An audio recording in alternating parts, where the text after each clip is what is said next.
Hello friends, welcome to தனம் சேவை YouTube channel. நம்ம இன்னைக்கு ஃபஸ்ட் கிராஜுவேட் சர்டிஃபிகேட் தான் வந்து எப்படி அப்ளை பண்ண போகிறோன்றதை பார்க்க போகிறோம்.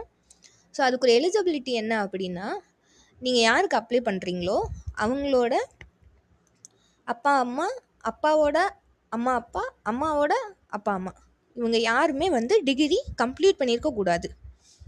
அது போக நீங்கள் அப்ளை பண்ணுறவங்க பெரும்பாலும் எல்டர் சிப்ளிங்காக இருக்கணும், அதாவது மூத்த பிள்ளையாக தான் இருக்கணும். இன்கேஸ் அப்பாவோ அம்மாவோ தாத்தா பாட்டி யாருனாலும் டிகிரி வந்து டிஸ்கன்டினியூ பண்ணியிருந்தா நம்ம ஃபஸ்ட் கிராஜுவேட் போடலாம், எந்த ப்ராப்ளமும் கிடையாது.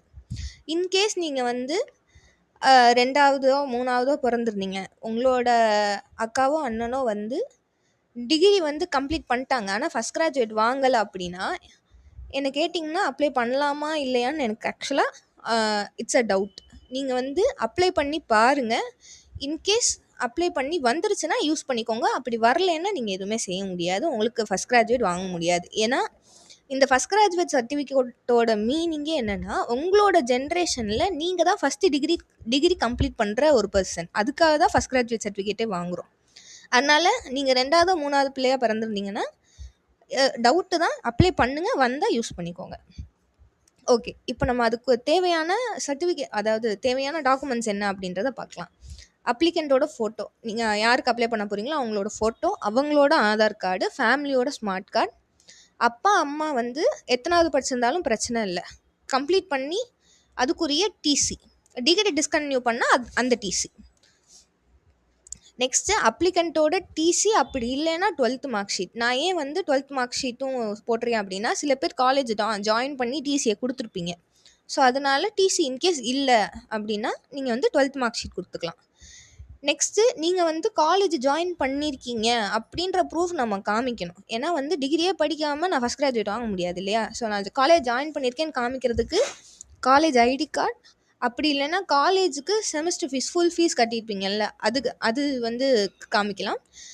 அப்படி இல்லைன்னா ரொம்ப சாலிடான ப்ரூஃப் போனஃபைடு வாங்கலாம். நான் வந்து அந்த காலேஜில் படிக்கிறேன்னு சொல்லி உங்கள் பேர், டேட் ஆஃப் பர்த்லாம் போட்டு கொடுப்பாங்க. நீங்கள் வந்து போனஃபைட் கூட கொடுக்கலாம். நான் இதில் டைப் பண்ணாமல் விட்டேன். பட் போனஃபைடு இஸ் ஆல்சோ ஒரு நல்ல சாலிடான ப்ரூஃப். அதுக்கப்புறம் நீங்கள் உங்களோட சிப்ளிங்ஸ் தம்பியோ தங்கச்சியோ இருந்தாங்கன்னா அவங்க ஸ்கூல் படிக்கிற போனஃபைட். இன்கேஸ் வந்து உங்களோட சிப்ளிங், நீங்கள் வந்து இப்போ தேர்ட் இயர் படிக்கிறீங்க, உங்களோட தம்பியோ தங்கச்சியோ வந்து ஃபஸ்ட் இயர் செகண்ட் இயர் காலேஜில் படிக்கிறாங்க அப்படின்னா அவங்களோட போனஃபைடும் நீங்கள் அட்டாச் பண்ணணும். நெக்ஸ்ட், இன்கேஸ் என்னோடய அப்பா அம்மா வந்து படிக்கவே இல்லை, ஸ்கூலே போகலை அப்படின்னா நான் வந்து அடுத்து ஒரு செல்ஃப் டிக்ளரேஷன் ஃபார்ம் காமிக்கிறேன். அதில் வந்து ஃபிங்கர் பிரிண்ட்டோ இல்லைன்னா கையெழுத்தோ வந்து போட்டு நீங்கள் வந்து செல்ஃப் டிக்ளரேஷன் ஃபார்ம் சப்மிட் பண்ணலாம், படிக்கவே இல்லை அப்படின்னு சொல்லிட்டு. ஸோ இதெல்லாம் தான் தேவையான டாக்குமெண்ட்ஸ், இதெல்லாம் எடுத்து வச்சுக்கோங்க. நெக்ஸ்ட் நான் வந்து எப்படி அப்ளை பண்ணுறது அப்படின்றத உங்களுக்கு இப்போ நான் காமிக்க போகிறேன். ஓகே, இப்போ வழக்கம் போல் நம்மளோட யூசர் ஐடி அண்ட் பாஸ்வேர்ட் போட்டு லாகின் பண்ணிவிட்டு இதில் போய் சர்வீஸ் கிளிக் பண்ணிட்டு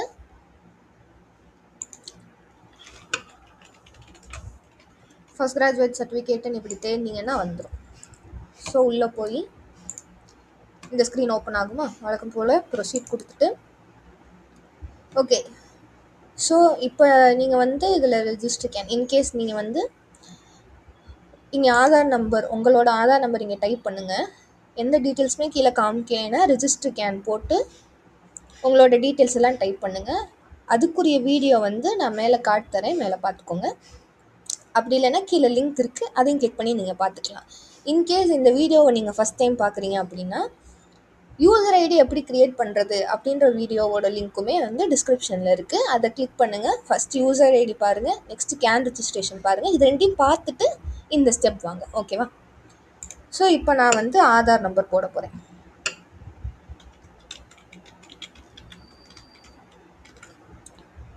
ஸோ இப்படி தேடினோடனே கீழே வந்து இப்படி காமிக்கும்.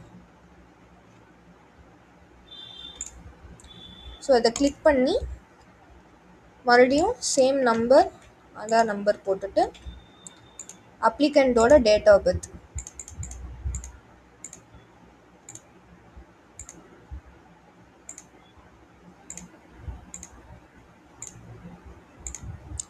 போட்டு ஓடிபி ஜென்ரேட் பண்ணிங்கன்னா ஒரு ஃபோர் டிஜிட் வழக்கம் போல் நீங்கள் இசேவையில் என்ன பண்ணாலும் பெரும்பாலும் 4 டிஜிட் தான் வரும் ஓடிபிக்கு. ஓடிபி போட்டு கன்ஃபார்ம் கொடுத்தீங்கன்னா இங்கே வந்து ப்ரொசீட் கேட்கும், எடிட் கேன்னு கேட்கும். இன்கேஸ் கரெக்ஷன் இருந்துச்சுன்னா எடிட் கேன் போய் உங்களோட பேசிக் டீட்டெயில் கரெக்ஷன் பண்ணிவிட்டு நெக்ஸ்ட்டு ப்ரொசீட் கொடுங்க. இப்போ இதில் வந்து கிராஜுவேஷன் டீட்டெயில்ஸ் கேட்குதா? If any other person pursuing or completed graduation from family. இன்னொரு கேள்வி என்னது, if any applicant sibling is pursuing or drop out graduation. இதில் வந்து என்ன வித்தியாசம் அப்படின்னா, ஃபஸ்ட்டு கேள்வி வந்து உங்கள் சிப்ளிங்ஸை தவிர அப்பாவோ அம்மாவோ வேறு யாராவது டிகிரி கம்ப்ளீட் பண்ணிட்டாங்களா இல்லை டிகிரி படிச்சுட்டு இருக்காங்களா அப்படின்னு கேட்குது. இன்னொன்று இங்கே கீழே என்ன ரெண்டாவது கேள்வியில் கேட்டிருக்காங்க அப்படின்னா, உங்கள் சிப்ளிங்ஸ் யாராவது காலேஜ் படிச்சுட்டு இருக்காங்களா இல்லைன்னா காலேஜ் ட்ராப் அவுட் ஆயிருக்காங்களா அப்படின்றத கேட்குது. ஓகேவா? இதில் இன்கேஸ் உங்கள் பேரண்ட்ஸ் யாராவது இன்கேஸ் படிச்சுட்டு இருந்தாங்கன்னா நல்ல விஷயம். படிச்சுட்டு இருந்தாங்கன்னா எஸ் கொடுங்க, அப்படி இல்லைன்னா நோ கொடுத்துருங்க. ஃபேமிலியில் வேறு யாராவது சிப்ளிங்ஸை தவிர, அதாவது கூட பிறந்தவங்கள தவிர. இங்கே ரெண்டாவது கொஸ்டினுக்கு இன்கேஸ் உங்களோட கூட பிறந்தவங்க வந்து இப்போ நீங்கள் 3rd இயர் படிக்கிறீங்க, உங்கள் தங்கச்சியோ தம்பியோ 1st இயரோ 2nd இயரோ படிக்கிறாங்கன்னு வச்சுப்போம். அப்படி இருந்தால் எஸ் போடணும். ஓகே, இல்லைன்னா நோ தான் போடணும். ஸோ இப்படி கீழே மறுபடியும் அப்புறம் ஸ்க்ரோல் பண்ணோம்னா இந்த மாதிரி டீட்டெயில்ஸ் ஆஃப் ஃபேமிலி மெம்பர்னு கேட்கும். இதில் மெயினான விஷயம் என்னென்னா, அப்ளிகண்ட்டோட பேரை இங்கே போடக்கூடாது. அப்ளிகண்ட்டை தவிர ஃபேமிலியில் வந்து வேறு யார் யார் இருக்காங்களோ அவங்களோட பேர் மட்டும்தான் இந்த லிஸ்ட்டில் போடணும். இப்போ வந்து இதில் வந்து நான் டிஃப்ரெண்ட்டான சுச்சுவேஷன்ஸ் வந்து காமிக்கணும் அப்படின்றதுக்காக தான் வேறு இது போட்டிருக்கேன் இந்த குவாலிஃபிகேஷனில். ரெண்டு பேருக்கு நான் லிட்ரேட் போட்டாச்சு. அப்பா ஒருத்தருக்கு வந்து 12th ஸ்டாண்டர்ட் வரைக்கும் படிச்சிருக்காங்கன்னு போட்டிருக்கு. அம்மா வந்து படிக்கலை அப்படின்னு போட்டிருக்கேன், அதாவது அம்மாச்சி. அப்புறம் அப்பாவுக்கு வந்து 12th வரைக்கும் படிச்சிருக்காங்கன்னு போட்டிருக்கேன், அம்மா வந்து படிக்கலைன்னு போட்டிருக்கேன். ஏன்னா டிஃப்ரெண்ட் சுச்சுவேஷன்ஸையும் வந்து ஒரே வீடியோவில் காமிக்கணும் இல்லையா? ஸோ அதனால் இப்படி மாற்றி மாற்றி போட்டிருக்கேன். உங்களோட ரியல் சுச்சுவேஷன் என்னவோ அதுக்கேற்ற மாதிரி இந்த education qualification, relationship details and then அவங்க வந்து உயிரோடு இருக்காங்களா இல்லையா அப்படின்றத நீங்கள் பண்ணணும். இப்போ வந்து ஒரு 2 ரெக்கார்டு உங்களுக்கு போடணுன்றதுக்காக இப்போ போடுறேன் பாருங்கள். இப்போ வந்து நம்ம மதர் இப்போ வந்து ஏஜ் ஆர்டர் வைஸ் போட்டிருக்கோம், டிசெண்டிங் ஆர்டரில் பெருசுலேருந்து சின்னது, அதாவது ஏஜ் வைஸ் பெரியவங்கலேருந்து சின்னவங்க வரைக்கும். இப்போ இது வந்து அம்மாவுக்கு அப்புறம் நம்மளோட கூட பிறந்தவங்க. இப்போ அண்ணாக்கா போட்டு அவங்களுக்கு வந்து ஒரு 20 years போட்டிருக்கேன் அப்படின்னா இங்கே வந்து எல்டர் பிரதரோ சிஸ்டரோ போட்டுட்டு அவங்க வந்து இப்போ பர்சூவிங் டிகிரி அப்படி போட்டுப்போம், இவங்க வந்து இருக்காங்க போட்டுப்போம். ஓகேவா? நெக்ஸ்ட்டு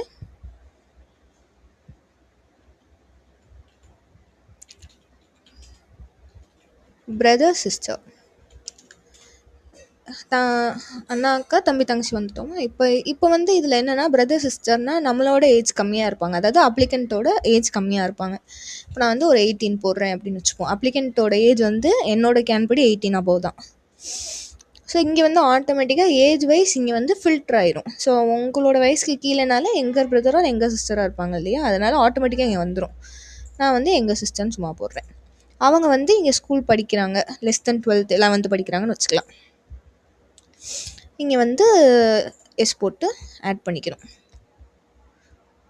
நெக்ஸ்ட்டு இங்கே கீழே இந்த எஜுகேஷன் டீட்டெயில்ஸ் இருக்கு இல்லையா, இதுதான் ரொம்ப ரொம்ப கவனமாக நம்ம ஃபில் பண்ண வேண்டியது. இப்போ வந்து நம்ம வந்து காலேஜ் ஃபஸ்ட் இயர் இப்போ போகிறோம் அப்படின்னா நம்ம வந்து என்ன முடிச்சிருப்போம், 12th standard, so higher secondary போட்டு நீங்கள் எந்த வருஷம் இப்போ முடிச்சிங்களோ அந்த வருஷம் போட்டுருங்க. கரண்ட் கோர்ஸ் நீங்கள் கிராஜுவேஷன் படிப்பீங்க பெரும்பாலும். ஸோ எந்த காலேஜில் படிக்கிறீங்க அந்த காலேஜோட அட்ரஸ் வந்து பெரும்பாலும் என்ன காலேஜ் ஐடி கார்டில் இருக்கிற மாதிரி போடுங்க, நோ இஷ்யூ, அதனால் ஒன்றும் இல்லை. நெக்ஸ்ட்டு தமிழ்லேயே உங்கள் காலேஜ் பேர் போட்டுருங்க. ஸோ இதில் என்ன விஷயம்னா, இப்படி வந்து தங்கிலீஷில் டைப் பண்ணோன்னா ஆட்டோமேட்டிக்காக தமிழில் மாறிடும். ஸோ இந்த மாதிரி போட்டுட்டு இது எல்லாமே ஒருக்க ரீசெக் பண்ணிக்கணும்.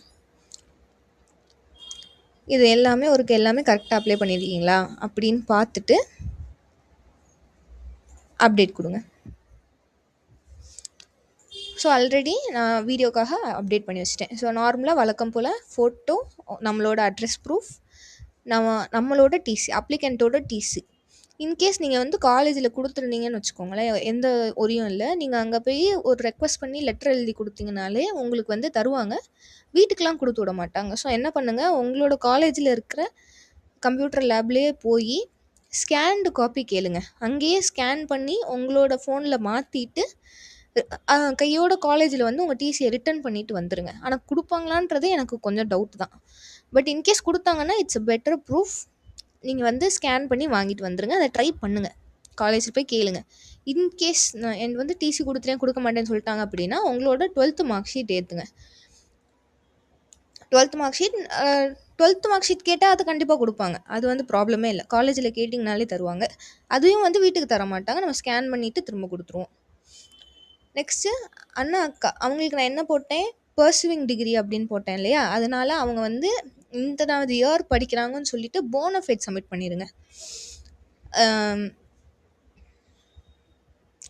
இல்லை இன்கேஸ் ட்ராப் அவுட் ஆயிட்டாங்க அப்படின்னா, நான் வந்து அதில் பர்சூவிங் போட்டேன். ஸோ அதனால போனஃபைடு. அப்படி இல்லை, இப்போ என்னோட அண்ணாவோ அக்காவோ வந்து ட்ராப் அவுட் ஆயிட்டாங்க, படிக்கலை, டிகிரி கம்ப்ளீட் பண்ணலைன்னா அவங்களோட டிஸ்கண்டினியூ அப்படின்னு போட்டு டிசி அதை ஏற்றணும்.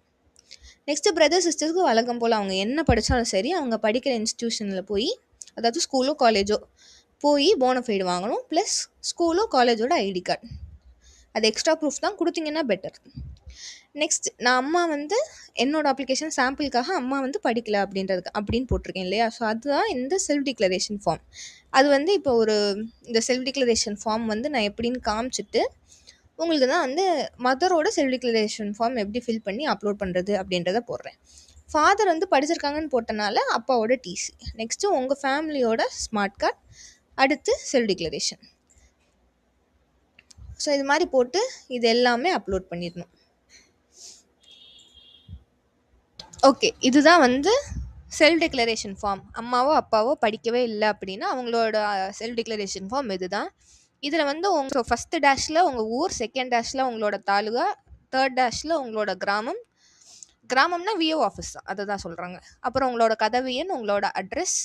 அடுத்து திருமதி இருக்கு இல்லையா, அங்கே வந்து உங்களோட அப்பாவும் அம்மாவும் அவங்க பேர். கீழே எனது மகன் ஆர் மகள் போட்டிருக்கு இல்லையா, இதில் வந்து அப்ளிகண்ட்டோட பேர் அதை போட்டுட்டு கீழே உங்கள் பெற்றோரோட பேரண்ட்டோட கையெழுத்து வாங்கிடுங்க. இன்கேஸ் கையெழுத்து போட தெரியாது அப்படின்னா ஒன்றும் பிரச்சனையே இல்லை, கை ரேகை வாங்கிக்கோங்க. ஓகேவா? இதெல்லாம் இதையும் வந்து ஒரு பிரிண்ட் எடுத்து இதெல்லாம் ஃபில் பண்ணி ஸ்கேன் பண்ணி நம்ம அப்லோட் பண்ணணும். இதுதான் வந்து செல்ஃப் டிக்ளரேஷன் ஃபார்ம். இந்த மாதிரி தான் இருக்கும். இதில் உங்கள் பர்சனல் டீட்டெயில்ஸ் இருக்கும். நான் அதெல்லாம் தான் ஸ்ட்ரைக் அவுட் பண்ணியிருக்கேன். ஓகேவா? ஸோ கீழே ஸ்க்ரோல் பண்ணிங்கன்னா வந்து அப்ளிகண்ட்டோட சிக்னேச்சர் கேட்கும். இதை ஒரு பிரிண்ட் அவுட் எடுத்து சிக்னேச்சர் போட்டு நீங்கள் ஸ்கேன் பண்ணி அப்லோட் பண்ணணும். இதில் வந்து நம்ம 2 விஷயம் முக்கியமாக கவனிக்கணும். ஒன்று, டாக்குமெண்ட்ஸ் 200 கேபிக்குள்ளே இருக்கணும் அதோட சைஸ். ஃபோட்டோ 50 கேபிக்குள்ளே இருக்கணும். ஸோ இந்த மாதிரி ஃபோட்டோவும் டாக்குமெண்ட்டை எப்படி ரீசைஸ் பண்ணுறது அப்படின்றோட வீடியோவோட லிங்க் வந்து நான் கீழே டிஸ்கிரிப்ஷனில் கொடுத்துருக்கேன். அதை பார்த்து ஃபஸ்ட்டு உங்களோட டாக்குமெண்ட்ஸ் எல்லாமே ரீசைஸ் பண்ணிடுங்க. பண்ணிவிட்டு இந்த ஸ்டெப் வாங்க. ஓகேவா? நம்ம இதில் இன்னொரு விஷயம் என்ன கவனிக்கணும்னா, நம்ம இங்கே என்ன மேண்டேட்ரின்னு போட்டிருக்கு இல்லையா, அந்த மேண்டேட்ரின்னு போட்டிருக்க எல்லாமே கம்பல்சரி அப்லோட் பண்ணணும். இப்போ வந்து நம்ம அப்படி அப்லோட் பண்ணால் தான் கீழே மேக் பேமெண்ட் காமிக்கும். இங்கே வந்து நான் இப்போ ஒரு சர்டிஃபிகேட் வந்து ஒரு டாக்குமெண்ட் வந்து நான் அப்லோட் பண்ணலை. ஸோ இப்போ நான் அதை அப்லோட் பண்ணுறேன், பண்ணோடனே மேக் பேமெண்ட் வந்துருச்சா? ஸோ அது மாதிரி தான் நம்ம எல்லா சர்டிஃபிகேட்டையும் அப்லோட் பண்ணால் தான் இந்த மேக் பேமெண்ட்டுன்ற ஆப்ஷன் வந்து காமிக்கும். ஸோ கவனமாக எல்லாமே அப்லோட் பண்ணிடுங்க. இதை அப்லோட் பண்ணிவிட்டு இது எல்லாமே நம்ம அப்லோட் பண்ணிவிட்டு மேக் பேமெண்ட் கொடுத்தோம்னா பேமெண்ட் ஸ்க்ரீன் வரும். இதில் வந்து டிக் பண்ணிவிட்டு 60 ரூபீஸ் சார்ஜ் காமிக்குதா? நெக்ஸ்ட்டு கியூஆர் கோடு வரும், நம்ம அதில் போய் பேமெண்ட் பண்ணிக்கலாம். ஸோ இப்போ மேக் பேமெண்ட் அப்படி நான் கொடுத்தேன்னா பேமெண்ட் கேட்வே ஓப்பன் ஆகும். இதில் வந்து நீங்கள் கார்டோ நெட் பேங்கிங்கோ, மோஸ்ட்லி நம்ம கையில் யூபிஐ தான் இருக்கும். So it is the best option. So இந்த மாதிரி கியூஆர் கோட் போட்டிங்கன்னா இந்த கியூஆர் கோட் ஜென்ரேட் ஆகும். இதில் ஸ்கேன் பண்ணி பே பண்ணிட்டீங்கன்னா உங்கள் அப்ளிகேஷன் வந்து சக்ஸஸ்ஃபுல்லாக சப்மிட் ஆயிரும். பேமெண்ட் வந்து ஃபெயில் ஆயிடுச்சு, டெபிட் ஆகலை அப்படின்னா மறுபடியும் இந்த சேவை அப்ளிகேஷனில் போய் டேரெக்டாக மேக் பேமெண்ட் கொடுத்தீங்கன்னா போயிடும். ஸோ இதுக்கு 60 ரூபீஸ் சார்ஜ் பண்ணுறாங்க. எப்பவுமே பெரும்பாலான சர்டிஃபிகேட்ஸுக்கு 60 ரூபீஸ் தான். இதை போட்டு நீங்கள் முடிச்சிட்டிங்கன்னா உங்களோட சர்டிஃபிகேட் சப்மிட் ஆயிரும். அது விஏஓ டு தாசில்தார் வரைக்கும் போகும். தாசில்தார் ஃபைனலாக சப்மிட் பண்ணி உங்களுக்கு வந்து சர்டிஃபிகேட் வந்து தருவாங்க. இது நம்ம சப்மிட் பண்ணதுக்கப்புறம் சப்மிட்டட் அப்ளிகேஷனுக்குள்ளே போனீங்கன்னா நீங்கள் சப்மிட் பண்ண ரெக்கார்டு இருக்கும். இந்த ஸ்டேட்டஸில் செக் ஸ்டேட்டஸ் இருக்கும். நீங்கள் அதை கிளிக் பண்ணிங்கன்னா உங்களோட அப்ளிகேஷன் நம்பர், அதான் உங்கள் பேர், என்ன சர்டிஃபிகேட்டுக்கு அப்ளை பண்ணியிருக்கீங்களோ அந்த சர்டிஃபிகேட், நீங்கள் வந்து இந்த வியூ அப்ளிகேஷனில் போய் உங்களோட அப்ளை பண்ண சர்டிஃபிகேட்டில் நம்ம என்ன பண்ணியிருக்கோம் அப்படின்றத பார்த்துக்கலாம். அதுக்கப்புறம் அதோட ஸ்டேட்டஸ் எந்த ஆஃபீஸர்கிட்ட இருக்குது, அப்ரூவ் ஆயிடுச்சா இல்லையா, ரிஜெக்ட் ஆச்சா அப்படின்றது இந்த கரண்ட் ஸ்டேட்டஸில் தான் வரும். இந்த கமெண்ட்ன்றது விஓஓ ஆர்ஐ யாராவது வந்து கமெண்ட் போட்டாங்கன்னா இங்கே என்ன போட்டிருக்காங்கன்னு பார்த்துக்கலாம். அதுக்கப்புறம் சர்டிஃபிகேட் வந்துருச்சுன்னா இங்கே டேரெக்டாக டவுன்லோட் பண்ணிக்கலாம். அப்படி சர்டிஃபிகேட் வரல, இன்னும் ஆஃபீஸர்கிட்ட இருக்குது அப்படின்னு வந்துருச்சுன்னா விட்டுருங்க. ஒரு 2 days கழிச்சு மறுபடியும் சப்மிட்டடில் போய் பார்த்தீங்கன்னா இந்த மாதிரி வியூ சர்டிஃபிகேட் அப்படின்னு இருக்கும். இப்படி இருந்துச்சுன்னா சர்டிஃபிகேட் வந்துருச்சுன்னு அர்த்தம். இதை கிளிக் பண்ணிங்கன்னா பிடிஎஃப் டவுன்லோட் ஆகும். அதுதான் உங்களோட சர்டிஃபிகேட்.